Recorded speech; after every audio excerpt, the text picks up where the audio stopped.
ఇస్తాడు, దేవుడు వరాలు ఇస్తాడు. పేతురును చూడబోతున్నా. పేతురులో ఉన్న క్వాలిఫికేషన్ ఏంటి? దేవుడు ఎందుకు ప్రత్యేకించి పేతురుని ఎన్నుకున్నాడు? బైబిల్ వాక్యంలో మనం ధ్యానించబోతున్నాం. మత్తయి గారి సువిశేషం 19వ అధ్యాయం 27వ వాక్యం. పేతురు మేము సమస్తమును విడిచిపెట్టి నిన్ను వెంబడించితిమి గనుక మాకేమి దొరుకుతుంది అనగా. చాలు, ఇక్కడ చూడండి నా ప్రియ సహోదరి సహోదరుడా, పేతురు అడుగుతూ ఉన్నాడు. నజరేయుడైన యేసును చూసి అడుగుతూ ఉన్నాడు. ఆకాశాన్ని భూమిని సృష్టించిన ఏకైక సృష్టికర్త అయిన యేసును చూసి అడుగుతున్నాడు. మేమంతా మిమ్మల్ని వెంబడిస్తున్నామే, మాకేమి దొరుకుతుంది?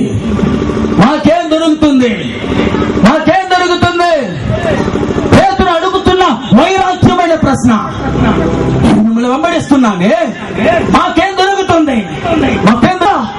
నా కుటుంబాన్ని విడిచి నేను వెంబడిస్తూ ఉన్నానే, నా చేపలు పట్టే ఆ యొక్క చేపల వృత్తిని కూడా వదులుకొని నిన్ను వెంబడిస్తున్నానే, నా యొక్క పడవని విడిచి నేను నిన్ను వెంబడిస్తున్నానే, నా వలలు విడిచి నిన్ను వెంబడిస్తున్నానే, నా భార్య పిల్లల్ని విడిచి నిన్ను వెంబడిస్తున్నానే.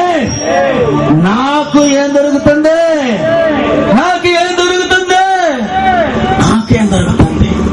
నా ప్రియ సహోదరి సహోదరుడా, నాకు చాలా ఆశ్చర్యం కలిగించే వాక్యం ఇది. నాకు చాలా కన్నీరు రప్పించే వాక్యం ఇది. అబ్రహాము అంటున్నాడు, దేవుడిని చూసి ప్రతిమానుకునే స్థితిలో అడుగుతున్నాడు. అబ్రహాముకును దేవుడికి ఉన్న ఒక ఐక్యత ఏంటో తెలుసా? స్నేహితుడు. సోదమ గోమర పట్టణాన్ని, ఆ ప్రాంతాన్ని నేను నాశనం చేయబోతున్నానన్న విషయాన్ని తన స్నేహితుడైన అబ్రహాముతో ముఖాముఖిగా చెబుతున్నాడు. నేను నాశనం చేయబోతున్నానని చెప్పి అప్పుడు అబ్రహాం అంటున్నాడు, అయ్యా ఒక ప్రాంతంలో 50 మంది నీతిమంతులను ఉంటారు కదా, ఆ ప్రాంతాన్ని నాశనం చేయకండి అయ్యా అని అడుగుతున్నాడు. వెంటనే ప్రభు చెప్పాడు, లేదు, అక్కడ అంతమంది నీతిమంతులు ఎవరు లేరు అన్నాడు. వెంటనే అబ్రహాం అంటున్నాడు,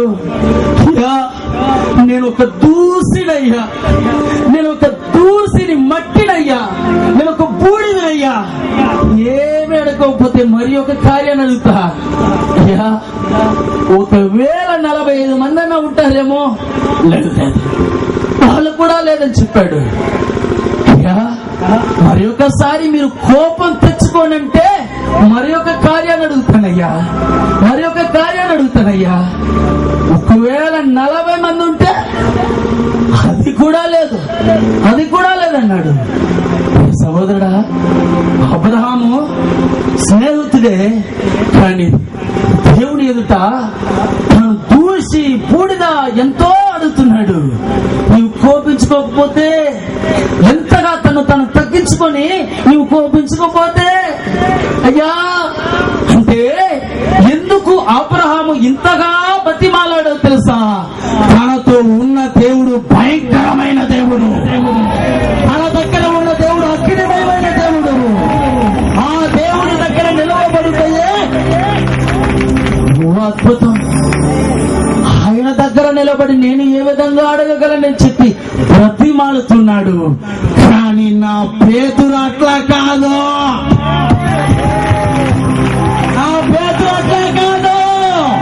సర్వశక్తుడైన యేసును పక్కన పెట్టుకొని అడుగుతున్నాడు, నాకు ఏమి దొరుకుతుంది?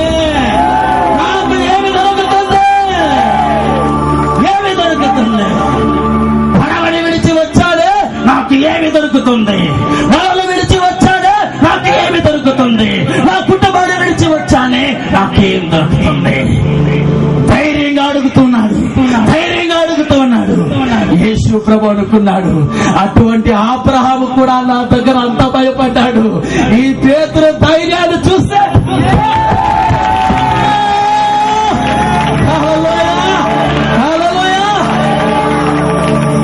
పేతురు ధైర్యాన్ని చూశాడు. యేసు ప్రభు చిరునవ్వుతో అంటున్నాడు, పేతురు పేతురు ఇక పైన నీకు ఏం దొరుకుతుంది అనుకుంటున్నావేమో, నేను చెప్తున్న కార్యాలను లిస్ట్ రాసుకో అన్నాడు. జరగబోయే కార్యాలు చూడు, మహిమ రాబోతుంది, మరణించిన నేను మహిమలో చేర్చబడబోతున్నాను.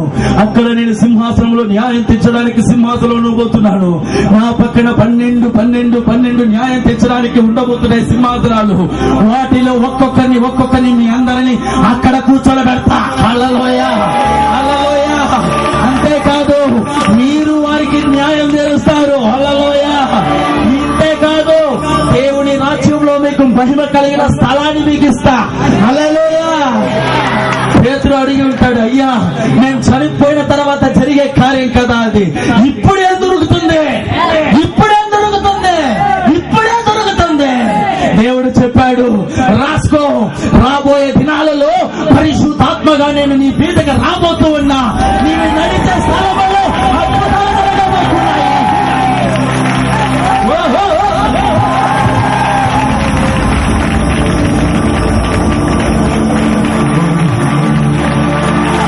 నీ నీడ పడే వారికి కూడా అద్భుతాలు జరగబోతాయి. నీవు చేయవచ్చితే ఆత్మాభిషేకాలు పొందబోతారు. చనిపోయిన వారిని కూడా నీవు లేపుతావు. హల్లెలూయా హల్లెలూయా. నీ వాక్యం విని 3000-5000గా రక్షణలోకి నడిపిస్తా. హల్లెలూయా హల్లెలూయా.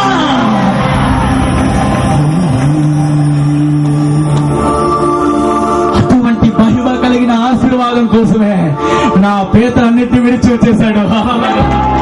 ఆమేన్ హల్లెలూయా. నీవు ఒకటి విడిచి వస్తేనే ఒకటి పొందగలవు.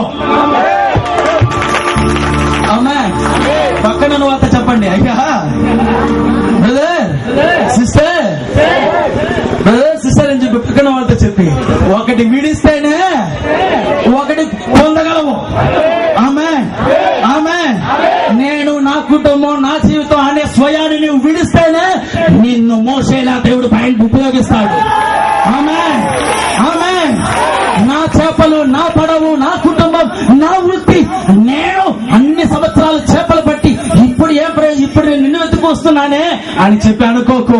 వాటిని విడిచి వస్తేనే అపోస్తల కాలం వస్తుంది. వాటిని విడిచి వస్తేనే ఈ ద్వారా అద్భుతాలు జరుగుతాయి. ఆమేన్ హల్లెలూయా. సహోదరా, ప్రియ సహోదరి, దేవుడు ప్రత్యేకించినది మాట్లాడుతున్నాడు. ఈరోజు ప్రత్యేకించి ప్రభునితో మాట్లాడుతున్నాడు. ఒక మోషేలా ఒక్కొక్కరు ఉపయోగపడాలి. ఆమేన్ ఆమేన్. ఒక్కొక్క పేతురులా ఇక్కడి నుంచి ఒక సైన్యం బయలుదేరిపోవాలి.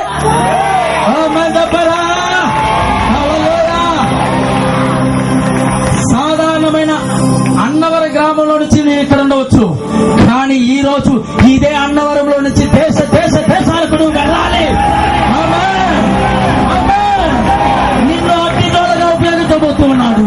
నీపై అగ్ని మండబోతుంది. ఈరోజు విడిచిరా విడిచిరా విడిచిరా విడిచిరా విడిచిరా. లోక ఆశలు విడిచిరా, లోక ఆశ భోగాలు విడిచిరా. డబ్బు కన్నా యేసు ముఖ్యమని రా. లోక ఆశల కన్నా యేసు కావాలని రా.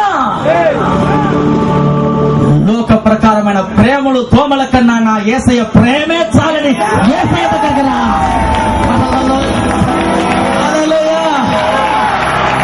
అమ్మాయి కావాలని అమ్మాయిని వెంబడిస్తావు, అబ్బాయిని కావాలని అబ్బాయిని వెంబడిస్తావు, యేసయ్యను వెంబడించడానికి యేసయ్యను వెంబడిస్తావు. నీవే అనుకో. హల్లెలూయా హల్లెలూయా. అమ్మాయిని వెంబడించే వాళ్ళు యేసయ్యను వెంబడించలేరు. హల్లెలూయా హల్లెలూయా. లోక ప్రకారమైన ప్రేమ అనే మోహంలో చిక్కుకొని మోహంలో పడిపోయినట్లయితే నీ యేసయ్యను ప్రేమించలేవు. హల్లెలూయా చెప్పరా. హల్లెలూయా హల్లెలూయా. యేసుక్రీస్తు చెబుతూ ఉన్నాడు, ఒక్కడు మీలో ఎవరైనా నన్ను వెంబడించాలనుకుంటే తను తాను తగ్గించుకొని కాదు. తమిళ గ్రంథంలో వెరుతు అని ఉంటుంది. అంటే ఏంటి? తను తాను చంపేయాలి. ఆమేన్ ఆమేన్. ఇక్కడ నా జీవితం యేసయ్యకే. హల్లెలూయా. ఇక నా జీవితం యేసయ్యకే. ఆమేన్, ఆమేన్. నేను, నా కుటుంబం, నా జీవితం, నా ఉద్యోగం, నా ఆస్తులు అయ్యా ఇంకా అవంతా చనిపోవాలి. ఆమేన్, హల్లెలూయా. పేతురు విడిచిపెట్టాడు కాబట్టే ధైర్యంగా అడగలిగాడు. ఆమేన్, ఆమేన్. ఈ రోజు నా కసి, నా వైరాగ్యం ఏంటో తెలుసా? పేతురు లాంటి వాళ్ళు అడిగే వాళ్ళు కావాలి. ఆమేన్, ఆమేన్. యేసయ్య దగ్గర ఏదో భిక్ష వెతుకున్నట్లు అడుక్కోకూడదు. యేసయ్యా నన్ను ఉపయోగించండి, నన్ను ఉపయోగించండి, నన్ను ఉపయోగించండి. అయ్యా నేను తూసిని, నేను తుమ్మని, నేను పనికిరాని, నేను ఉపయోగించండి. ఏంటి జపం ఇది? భిక్షగాడు నువ్వు యూదా రాజసింహమైన యేసుక్రీస్తు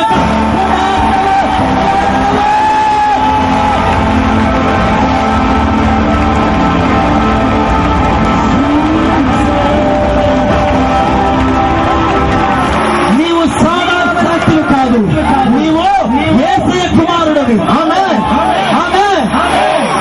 తండ్రి ఆస్తి అంతా ఎవరికి? తండ్రి ఆస్తి అంతా ఎవరికి? నాకు. చెప్పండి, నాకు, నాకు, నాకు, నాకు. Jesus, Jesus, Jesus, Jesus.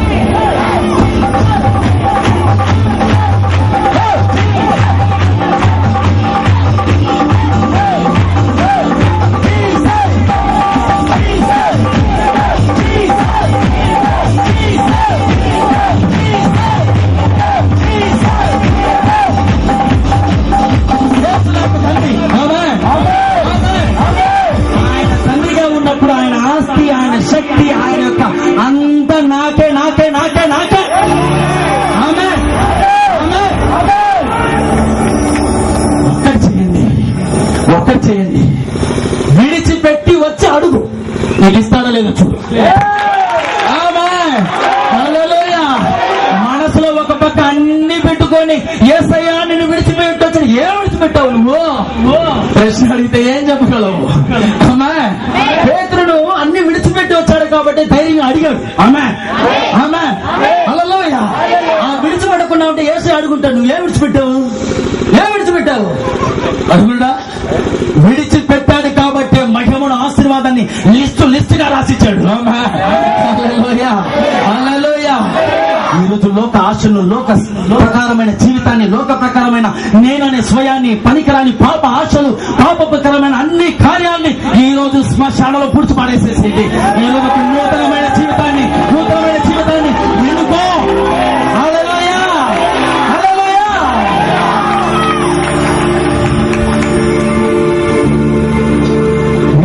నా ప్రార్థన ఈ రోజు నుంచి ఏ విధంగా ఉండదు తెలుసా? ఏ విధంగా ఉండదు తెలుసా? నేను పనికిరాని వాడిని, నేను దురుసుని, నన్ను వాడుకోండి. ఇటువంటివంతా పక్కన బాగా మూట కట్టి పక్కన పడేసేది. ఆమేన్, హల్లెలూయా. నేను అన్నిటినీ వదిలి వచ్చాను, నేను అన్నిటినీ వదిలి వచ్చాను. నాకు ఏమి దొరుకుతుంది? నాకు ఏమి దొరుకుతుంది? నాకు ఏమి దొరుకుతుంది? అడిగి చూడు, నేను ఆశీర్వదిస్తాడో లేదో నీకు తెలుస్తుంది. ఆమేన్, హల్లెలూయా. ఓ నా ప్రియ సహోదరా, సహోదరి, నా యవ్వన జీవితం, నా యొక్క జీవితంలో ఇంతగా దేవుడు ఆశీర్వదించడానికి కారణం, రహస్యం ఇదేనండి. ఆమేన్, హల్లెలూయా. యేసయ్య దగ్గర ఏ రోజు నేనంతా ఊరికే దూసిని తుమ్మినంత అంత ప్రార్థన అంతా నైకట్ ఒకటే అడగడం, ప్రభువా నా యవ్వనాన్ని నీకు ఇచ్చేసానయ్యా, నా జీవితాన్ని నీకు ఇచ్చానయ్యా, నా వ్యాపారాన్ని వదులుకొని వచ్చాను, నా కుటుంబాన్ని వదులుకొని వచ్చాను. నాకు ఏమి దొరుకుతుంది? ఆమేన్. ఆ రోజు అడిగిన ప్రశ్న ఈ రోజు దేవుడు ఉపయోగిస్తున్నాడు. హల్లెలూయా.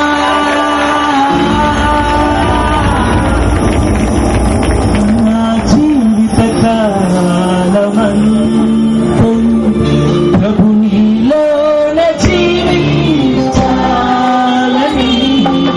నా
పేతురు వలె లోక ఆశలను విడిచిపెట్టి వచ్చేవాళ్ళు కావాలి.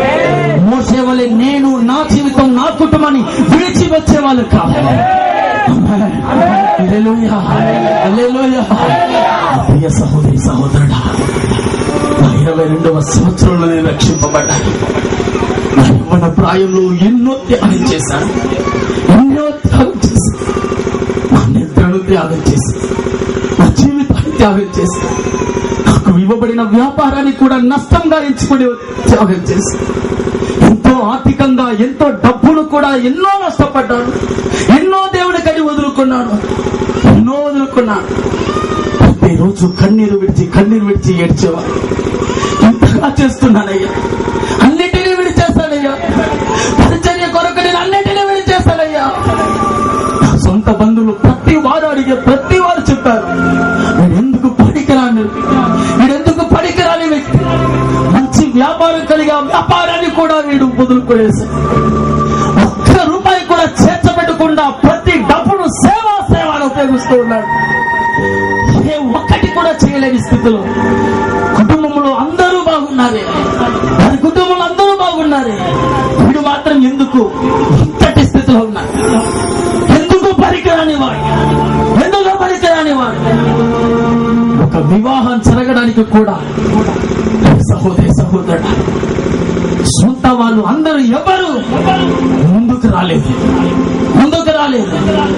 వాడికి అమ్మాయినిచ్చి ఏం చేయగలడు? వాడు ప్రతి వారు అవమానంగా చూశారు, ప్రతి వారు హేళనపరిచారు. లోకమంతా దూషించి వేధించి నలిపి పడేశారు. ఎంతో డబ్బు వ్యయం చేశాను పరిచర్య కోసం. అయినను కన్నీరు. నేను మా ప్రియ సహోదరు చాలా సిద్ధుడు సేవ పరిచర్య చేసి వెళ్ళేటప్పుడు ఏడ్చేవాళ్ళు. ఏంటి ప్రభా, నీకోసం అన్నిటిని నష్టంగా ఇచ్చుకొని నేను చేస్తున్నాను,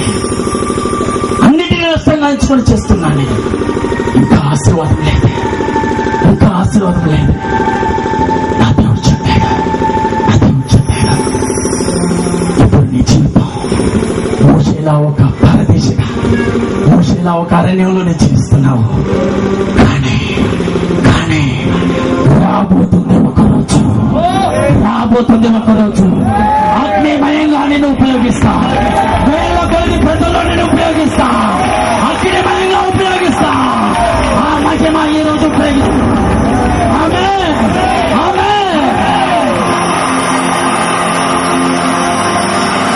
ఎవరెవరైతే నన్ను అవమానించారో వాళ్ళందరూ నన్ను చూసి ఆశ్చర్యపడుతున్నారు. ఇది ప్రియ సహోదరుడా, యేసయ్య కోసం వదిలి వచ్చిన వాళ్ళు ఎవరు చెడిపోరు. యేసయ్య కోసం విడిచిపెట్టి వచ్చిన వాళ్ళు ఎవరు చెడిపోరు. ఆశ్చర్యం కలిగించే ఒక వాక్యం ఏంటో తెలుసా? ఒక ఐశ్వర్యవంతుడు నేను నిత్య జీవితాన్ని స్వతంత్రించుకోవాలంటే ఏం చేయాలి అని చెప్పి ఒక యవ్వనస్తుడు యేసు ప్రభు దగ్గర వచ్చి అడిగాడు. యేసు ప్రభు చెప్పాడు, కొన్ని నిబంధనలంతా చెప్తే నీది అది చేయకు ఇది చేయకు అని చెప్పి కొన్ని కార్యాలు చెప్పాడు. అప్పుడు ఆ యవ్వనస్తుడు అన్నాడు, అయ్యా నేను ఇవంతా నేను బాల్యం నుండే నేను చేస్తున్నానయ్యా అని.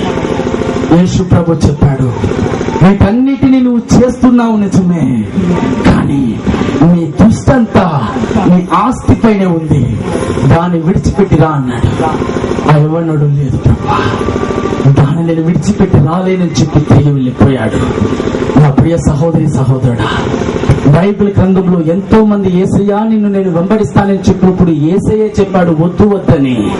కానీ ఆ యొక్క ధనవంతుడైన యవ్వనస్తుడిని ప్రత్యేకించి నువ్వు రాని పిలిచాడు, కానీ రాలేకపోయాడు. ఒకవేళ యేసయ్యను వెంబడించి ఉంటే అతను పేరుతో సహా బైబిల్ గ్రంథంలో ఉండి ఉంటుంది. ఆమేన్, హల్లెలూయా. అపోస్తల కాలంలో అతన్ని బట్టి ఇంకా అద్భుతమైన కార్యాలు జరిగి ఉండవచ్చు. హల్లెలూయా, హల్లెలూయా. కానీ పేరు కూడా లేకుండా ఒక అనామతుడిగా వెళ్ళిపోయాడు. ప్రియ సహోదరుడా, జక్కయ్య నీవు వ్యక్తిని గురించి చూసి ఆ ప్రభు చెప్పాడు, నేను నీ ఇంటికి రాబోతున్నానని చెప్పాడంతే, అన్నిటిని విడిచిరా అని చెప్పాడు. నీ ఇంటికి రాబోతున్నానని చెప్పాడు. కానీ యేసయ్యకు చెడ్డ పేరు రాకూడదని తన ఆస్తులన్నిటినీ కూడా పోయినా నాకు పర్వాలేదు, నాకు యేసే ముఖ్యమని యేసయ్యను చొచ్చుకున్నాడు. హల్లెలూయా, హల్లెలూయా. అందుకే జక్కయ్య పేరు బైబిల్ గ్రంథంలో రాయబడి ఉంది. ఆమేన్, హల్లెలూయా. నా ప్రియ సహోదరి సహోదరుడా, యేసయ్య కోసం ఇచ్చి చెడిపోయిన వాళ్ళు ఈ లోకంలో ఎవరు లేరు. ఆమేన్, హల్లెలూయా. నేను అడుగుతున్న ఒకే ఒక కార్యం, నీ యవ్వనాన్ని నీ జీవితాన్ని నీ జీవితాన్ని ఆర్ యు రెడీ?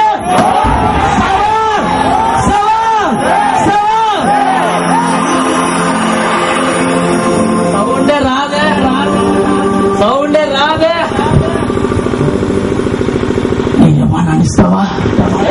నీ యవ్వనాన్ని దేవుడికి ఇస్తావా? నీ యవ్వనాన్ని దేవుడికి ఇస్తావా? నీ యవ్వనాన్ని దేవుడికి ఇస్తావా?